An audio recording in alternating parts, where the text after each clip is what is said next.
प्रसारण मंत्री अरुण जेटली ने कहा है कि भारत शांतिपूर्ण सह अस्तित्व के लिए प्रतिबद्ध है और देश में पूर्ण रूप से शांति का माहौल है। असहिष्णुता पर विपक्ष के आरोपों का जवाब देते हुए उन्होंने कहा कि इस मुद्दे को राजनीतिक रूप देकर केंद्र सरकार को घेरना सही नहीं है। देश में कथित रूप से बढ़ती असहनशीलता के विपक्ष के आरोपों और कुछ लेखकों और कलाकारों की ओर से सम्मान लौटाए जाने के मामले में सरकार ने फिर साफ किया है कि इन आरोपों में कोई दम नहीं है, क्योंकि देश में पूरी तरह शांति बनी हुई है और असहनशीलता कहीं नहीं दिखती। वित्त मंत्री अरुण जेटली ने इस मामले में विरोधियों पर निशाना साधते हुए कहा कि राजनीतिक कारणों से इस विषय को उठाने का कोई लाभ नहीं है। देश में पूर्ण शांति है, सद्भाव की भावना, सद्भाव का माहौल है और ये कभी देश इंटॉलरेंट रहा नहीं है और कभी रहेगा नहीं, और इसलिए राजनीतिक कारणों से इस विषय को उठाने का कोई लाभ नहीं है। उन्होंने कहा कि कांग्रेस और अन्य दलों के राज्यों में ये घटनाएं घट रही हैं, इसके लिए केंद्र सरकार को दोषी क्यों ठहराया जा रहा है।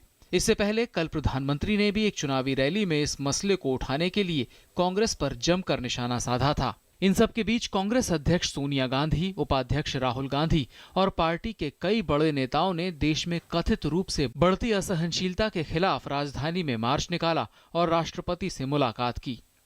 कांग्रेस पार्टी का एक डेलीगेशन माननीय राष्ट्रपति जी से अभी मिलकर आया। हमने उनको एक ज्ञापन दिया है। ज्ञापन में भय, असहनशीलता और धमकी का माहौल बनाए जाने पर गहरी चिंता व्यक्त की गई है।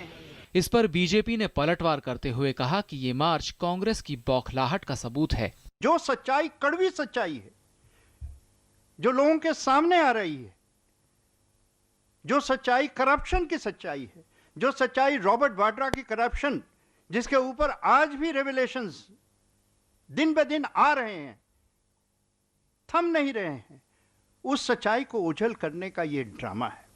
कांग्रेस के मार्च पर आरएसएस ने भी पलटवार किया है। संघ प्रवक्ता मनमोहन वैद ने ट्वीट किया, आरएसएस के खिलाफ बेहद असहनशील रहने वाली कांग्रेस देश में आरएसएस के विकास और उसकी स्वीकार्यता को सह नहीं पा रही है। वहीं बढ़ती महंगाई के विपक्ष के आरोपों को भी खारिज करते हुए वित्त मंत्री ने कहा कि दाल की कीमतें धीरे धीरे नियंत्रण में आ रही हैं।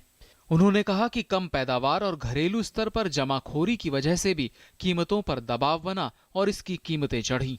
लगभग सभी राज्यों में पिछले 5-7 दिनों में दाम मॉडरेट होने शुरू हुए हैं। अगली फसल की सप्लाई थोड़ी बेहतर है दुनिया के बाजार में, और इससे और आने वाले दिनों में कम होगी।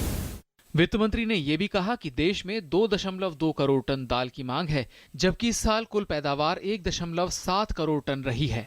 इस प्रकार 50 लाख टन दाल की कमी रही है। इसके लिए दाल का आयात किया जा रहा है। उन्होंने जमाखोरी रोकने के लिए राज्य सरकारों से कदम उठाने को भी कहा। जेटली ने कहा कि कांग्रेस के कार्यकाल में खुदरा महंगाई दर 12% पर पहुंच गई थी, जो अब 4% के आसपास है। शैलेंद्र मिश्र के साथ news night desk, TD news.